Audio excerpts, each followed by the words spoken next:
देखो गाइस, इसे बनाने का एक सिंपल सा ट्रिक आज मैं बताऊंगा। जैसे कि आप देख पा रहे हो कि ये है एक 4440 एम्पलीफायर आईसी। और आज मैं जो आपको चला करके दिखाऊंगा ये 19 वाट का बनने वाला है, जो कि काफी ज्यादा पावरफुल बनेगा। और इसके लिए तो मुझे एक हीटसिंक की जरूरत पड़ने वाली थी, तो मैंने यहाँ पर एक हीटसिंक ले लिया है। साथ ही जो पूरे जो सर्किट चलने वाली है वो पूरी चलने वाली है इस पट्टी के ऊपर, क्योंकि हमारा काफी सारा कनेक्शन भी आएगा और सभी कनेक्शन को हमें इसके अंदर में करना है। जैसे कि 16 वोल्ट 220 यूएफ का कैपेसिटर लेना है 2 पीस। और आपको यहाँ पर 3 पीस लेना है इस तरह के कैपेसिटर 16 वोल्ट 47 यूएफ के, जो कि 7805 का आईसी होता है, रेगुलेटर आईसी होता है, जिससे हमारे 5 वोल्ट डीसी कन्वर्ट ये कर सकते हैं। एक रेजिस्टेंस हमारा आएगा 680 ओम्स का और एक रेजिस्टेंस आएगा हमारा 1K का। तो यहाँ पर मैं ब्लूटूथ पैनल का यूज करने वाला, जो कि माइक के साथ आता है। इस पर ऑक्स केबल का भी वायर लगा हुआ है और यहाँ पर 5 वोल्ट डीसी के लिए दिया है, इसीलिए मैंने यहाँ पर एक आईसी का यूज किया है। चलो गाइस, अब तुरंत से वीडियो को स्टार्ट करते हैं। वीडियो को लाइक और चैनल को सब्सक्राइब कर देना। चलो आगे बढ़ते हैं। भाइयों, अगर आप आईसी को ध्यान से समझते हो तो आपको डिटेल से मैं बताना चाहूंगा। Pin number 3, pin number 6, pin number 8 और पिन नंबर जो 14 होगा, उसे हमें एक साथ इस तरीके से जम्पर करना है, जैसा मैं यहाँ पर कर चुका हूँ। तो हमें इसमें से पॉजिटिव ये वाला है और नेगेटिव ये वाला है। अब पिन नंबर 1 पर हमें कैपेसिटर का पॉजिटिव पिन सोल्डर करना है। जब आप इसे भी सोल्डर कर लोगे, अब जो हमारा दूसरा कैपेसिटर है इसे पिन नंबर 7 पर कनेक्ट करना पड़ेगा। और इस बार अगर हम पॉजिटिव नहीं, इस बार हमें नेगेटिव पिन को सोल्डर करना है पिन नंबर 7 पर। इस पर भी हमें पॉजिटिव और नेगेटिव पिन देखने को मिल जाते हैं। तो फर्स्ट जो कैपेसिटर हमारा होगा ये हमारा कनेक्ट हो जाएगा 12 और 13 नंबर पिन पर। जो कैपेसिटर का पॉजिटिव पिन होगा उसे हमें लगाना पड़ेगा पिन नंबर 13 पर, और जो नेगेटिव पिन होगा उसे लगाना पड़ेगा पिन नंबर 12 पर। अब जो सेकेंड वाला कैपेसिटर है, जैसा कि आप देख पा रहे हो, इस वाले कैपेसिटर को पिन नंबर 9 और 10 के साथ कनेक्ट करना है। अब इसमें से पॉजिटिव पिन जो होगा उसे हमें 9 नंबर पिन के साथ सोल्डर करना है और नेगेटिव पिन को 10 नंबर पिन के साथ सोल्डर कर देना है। अब लास्ट जो हमारा कैपेसिटर है, इस वाले कैपेसिटर को पिन नंबर 3 और पिन नंबर 5 के साथ कनेक्ट करेंगे। लेकिन आपको यहाँ पर ध्यान देना है, जैसे मैंने यहाँ पर जंपर वायर लगाए थे 3, 6, 8 और 14 पर। 3 हमारा सामने है तो मैं 3 पर कनेक्ट करूंगा और पॉजिटिव को पिन नंबर 5 के साथ कनेक्ट करने वाला हूँ। जब आप इसे भी कनेक्ट कर लोगे, अब हमें लेना होगा एक जम्पर वायर। दोनों जो हमारे कैपेसिटर है 16 वोल्ट 220 माइक्रोफैरेड के, इन दोनों को एक साथ आपस में सोल्डर कर देना है। अब क्या करना है, हमने जो रेजिस्टेंस एक लिया था जो कि 680 ओम्स का था, इसे पिन नंबर 3 और जो दोनों कैपेसिटर का भी मैंने शॉर्ट किया इसके साथ कनेक्ट कर देंगे। भाइयों देखो, मैंने इसे भी कनेक्ट कर दिया है। अब पीछे में लाउड स्पीकर चल रहा है, जिसकी वजह से आपको साउंड थोड़ा सा क्वालिटी अगर ना पता चले तो उसके लिए मैं माफी चाहता हूँ। देखो यहाँ पर जो मैंने कनेक्शन है वो मैंने इसे कनेक्ट कर दिया है। तो इसे पिन नंबर 2 के साथ हमें सोल्डर करना है, जो कि पिन नंबर 2 हमारा जो है वो यहाँ पर खाली बचा हुआ है, देख पा रहे हो। और इस वाले रेजिस्टेंस को यहाँ पर कनेक्ट कर देना है। भाइयों, अब यहाँ पर हमारा जो पूरा कनेक्शन है वो हमने यहाँ पर कंप्लीट कर लिया है। अगर आपको अभी भी समझ में नहीं आ रहा है तो अब मैं आपको यहाँ पर छोटा सा डायग्राम दिखा देता हूँ, जिसके थ्रू आप समझ सकते हो कि आखिर किस तरीके से मैंने बनाया है। और मैं आपको क्लियर कर देता हूँ कि जितने भी प्रोजेक्ट्स होते हैं वो सभी डायग्राम के हिसाब से होते हैं। देखो, ये है मैंने एक छोटा सा डायग्राम बनाया है। जैसा कि सबसे पहले आप देख पा रहे हो, ये हमारा CD 4040 का आईसी है, जिस पर मैंने 14 पिन भी शो करवा दिया है। अब यहाँ पर अगर बात करें तो कंपोनेंट का क्या क्या लेना था, वो कंपोनेंट की लिस्ट आप यहाँ पर देख सकते हो। बस 4 सामान हमें लेने पड़ते हैं, जो कि आधा से ज्यादा आपको खराब कंपोनेंट से ही मिल जाएगा, खराब किट से मिल जाएगा। अभी मैं आपको डायग्राम को शो करवाता हूँ, लेकिन डायग्राम से पहले आप यहाँ पर जो इसके पिन आउट्स है वो आप देख पा रहे हो। देखो यहाँ पर ये पूरे सभी के पिन आउट्स मैंने आपको बताए हैं। पहला नंबर जो पिन है उसे आप लोग ज्यादा मत लेना, बस सेकंड पिन नंबर इनपुट होता है, जहां पर मैंने रेजिस्टेंस को लगाया। अब इनपुट 2 आप कहां पर देख सकते हो, देखो पिन नंबर जो 6 है वो भी इनपुट 2 होता है, लेकिन वो ग्राउंड का होता है। आप लोगों ने अभी तक समझना कोशिश कर ही लिया होगा। अब जो पिन नंबर 10 है, पिन नंबर 10 पर हमारा आउटपुट निकलने वाला है, जो अभी मैं आपको सही कर रहा हूँ। आप सबसे पहले इसका स्क्रीनशॉट ले लो, ये डाटा शीट की। आपने यहाँ पर डाटा सेट का जो स्क्रीनशॉट है वो आपने ले लिया होगा मेरे ख्याल से। अभी देखो, अब ये आपके सामने पूरा जो डायग्राम है वो मैं आपको यहाँ पर शो करवा दे रहा हूँ। ये है इसका सर्किट डायग्राम, ये कुछ इस तरीके से आएगा। देखो पिन नंबर जो यहाँ पर आप देख पा रहे हो 8, 9, 10। 10 पर हमारा पॉजिटिव पिन आएगा स्पीकर का और नेगेटिव पिन आ जाएगा हमारा डायरेक्ट ग्राउंड के साथ। तो कुछ इस तरीके से इसका जो सर्किट डायग्राम है वो मैंने बना लिया है। अब ये सर्किट डायग्राम आपको हमेशा देखने को मिल जाएगा, लेकिन उसके लिए आपको इंस्टाग्राम, फेसबुक, टेलीग्राम और जितने भी मेरे सोशल मीडिया है उन सभी पर आपको मुझे फॉलो करना पड़ेगा, और कमेंट करते तो आपको तुरंत ये मिल जाएगा। अब इस पर हमें एक कंपोनेंट भी लेना पड़ेगा, जैसे कि आपको पता है हमें इसे वॉल्यूम को कंट्रोल करना है, तो जिसके लिए मैं यहाँ पर एक 100 के का पोटेंशियोमीटर यूज करने वाला हूँ। और इस वाले पोटेंशियोमीटर को हमें खास कर रेजिस्टेंस के साथ कनेक्ट करना है, क्योंकि ऑक्स केबल है तो ऑक्स केबल के लिए हम इसे यूज करेंगे। और इस वाले को मैं यहाँ पर लगा दे रहा हूँ, क्योंकि सामने होगा तो जल्दी से हम इस पर कोई भी काम कर सकते हैं। देखो गाइस, यहाँ पर आपको क्या करना है, जो हमारा रेजिस्टेंस वाला पॉइंट है उस पर हमें सिंपली एक छोटा सा वायर सोल्डर कर देना है। जैसा मैं कर रहा हूँ आपको सेम वायर का कनेक्शन करना है। अगर आप बाय मिस्टेक कहीं भी गलती कर देते हो तो आप इसे बना नहीं पाओगे। तो देखो कुछ इस तरीके से यहाँ पर लगा देना है, और जब ये लग जाएगा, अब यहाँ पर देखो पोटेंशियोमीटर पर 3 पॉइंट है, 1 2 3, तो आपको इसे लास्ट वाले पिन के साथ सोल्डर करना है। अब हमें फिर से एक और वायर लेना है और इसे हमें ग्राउंड के साथ कनेक्ट कर देना है कुछ इस तरीके से। ये जब यहाँ पर ग्राउंड पिन पर कनेक्ट हो जाएगा तो इसका जो दूसरा वाला पिन है उसे हमें जो पोटेंशियोमीटर का फर्स्ट पिन है इसके साथ सोल्डर करना है।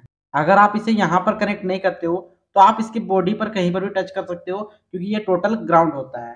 अब हमें जो यहाँ पर पैनल यूज किया था, इस वाले पैनल का एक पॉइंट हमें पोटेंशियोमीटर पर कनेक्ट करना है, राइट चैनल वाले को कनेक्ट कर दे रहा हूँ, और जो ग्राउंड पिन होगा उसे हमें पोटेंशियोमीटर के साथ लगाना है। अब हमें यहाँ पर कुछ नहीं करना है, क्योंकि ऑक्स केबल का तो हमारा कनेक्शन कंप्लीट हो चुका है।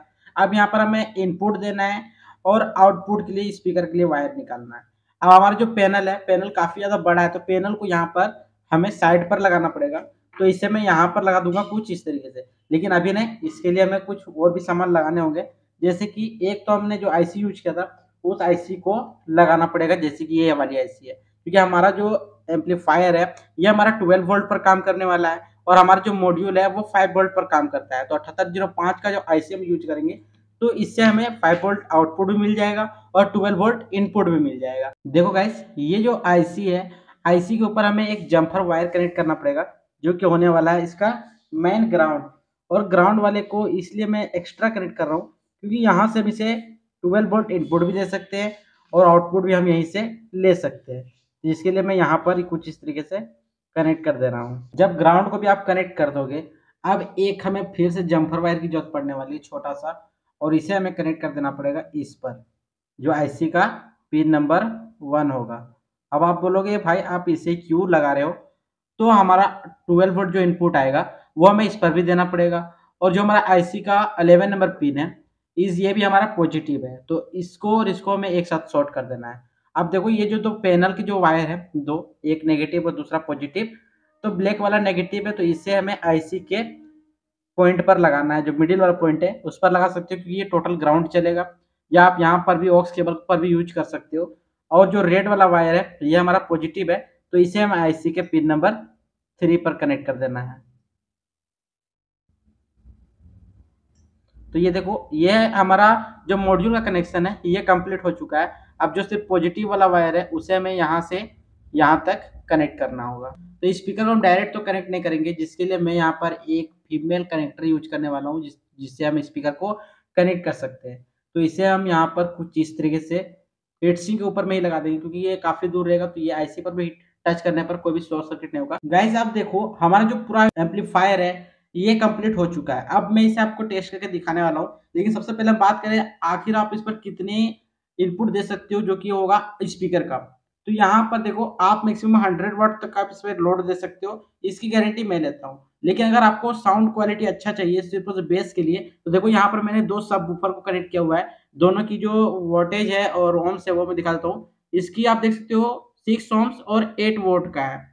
सेकंड सब ऊपर की बात करें तो यहाँ पर मैं आपको दिखाने की कोशिश करता हूँ। देखो 4 ओम्स और 20 वोल्ट, यानी कि सीधा समझो तो यहाँ पर लगभग 30 वोल्ट के आसपास कनेक्ट है, और 4 ओम और ये हो गया 6 ओम्स, यानी 10 ओम्स का स्पीकर इस पर कनेक्ट हुआ है, और ये पैरेलली यहाँ पर मैंने कनेक्ट कर दिया है। अब चलो मैं आपको इसे टेस्ट करके दिखाता हूँ इसकी साउंड क्वालिटी कैसी आएगी। और इसे इनपुट देने के लिए मैं यूज कर रहा हूँ एक एसएमपीएस, और इस पर हमें आउटपुट कितना देखने को मिलता है वो मैं क्लियर कर देता हूँ। देखो यहाँ पर 12 वोल्ट और 15 एम्पियर इनपुट आ रहा है। आप इस पर मैक्सिमम 3 एम्पियर यूज कर सकते हो, 3 एम्पियर से कम मत यूज करना, वरना आपसे क्या होगा, यहाँ पर साउंड क्वालिटी जो है वो काफी खराब आएगा।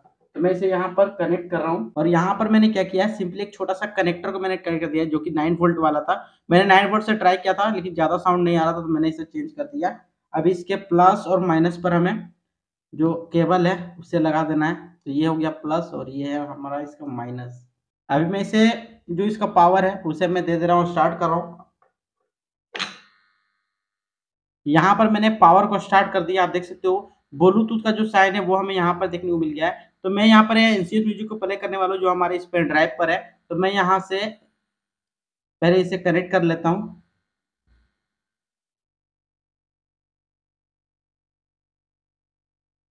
ये देखो मैंने जैसे ही यहाँ पर कनेक्ट किया है, आप देख सकते हो कि यहाँ पर जो म्यूजिक है वो चलना स्टार्ट हो गया है। तो यहाँ पर मैं क्या करता हूँ, एक न्यू सॉन्ग को पुश करके मैं रख लेता हूँ। अभी मैं यहाँ पर थोड़ा सा साउंड को बढ़ा रहा हूँ। यहाँ पर मैंने साउंड को बढ़ा दिया है। अब मैं यहाँ पर इसे प्ले कर रहा हूँ। आप इसकी साउंड जो है वो सुन सकते हो। मैं यहाँ पर कुछ ऑब्जेक्ट्स के ऊपर रख दे रहा हूँ।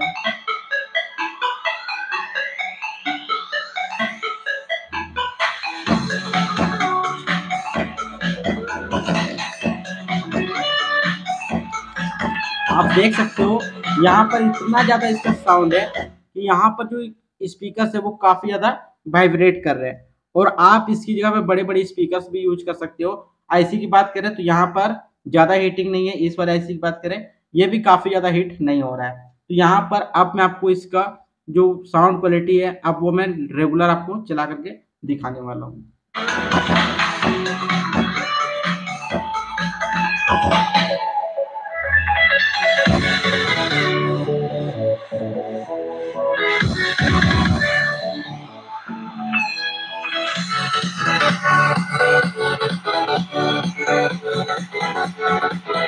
गाइस आप इस मोमेंट को जरूर सभी ध्यान से देखना।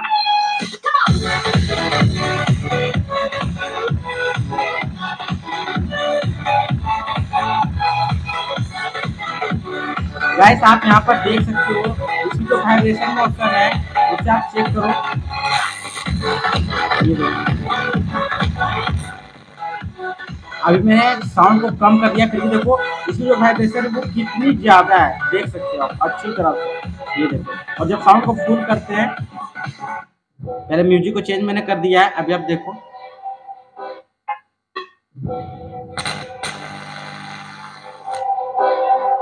आप जो इसकी वाइब्रेशन मोड है वो आप देखना। मैं दोनों स्पीकर को साथ में ले आऊंगी।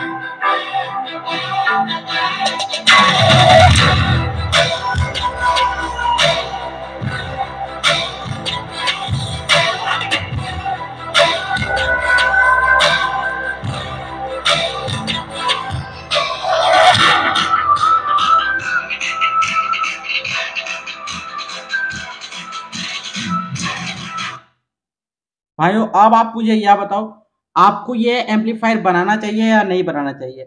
ये इतना ज़्यादा छोटा है, छोटा-सा है, और इसकी जो साउंड क्वालिटी है वो इतनी ज़्यादा है और इसकी जो बेस क्वालिटी है वो नेक्स्ट लेवल का है। तो वीडियो को लाइक कर देना, चैनल को सब्सक्राइब भी कर देना। अगर आपको ये आईसी नहीं मिलता है तो इसका लिंक मैं डिस्क्रिप्शन पे दे दूँगा। पैनल का भी लिंक मिल जाएगा। मतलब इस पर मैंने जितने भी कंपोनेंट यूज़ किए, जो मुझे लिंक मिलेगा ऑनलाइन पर, उन सभी का लिंक मैंने डिस्क्रिप्शन पर दे दूँगा। आप वहाँ से जाकर के बाय कर सकते हो। तो चलो गाइस मिलते हैं नेक्स्ट वीडियो पर, तब तक के लिए जय हिंद, जय भारत।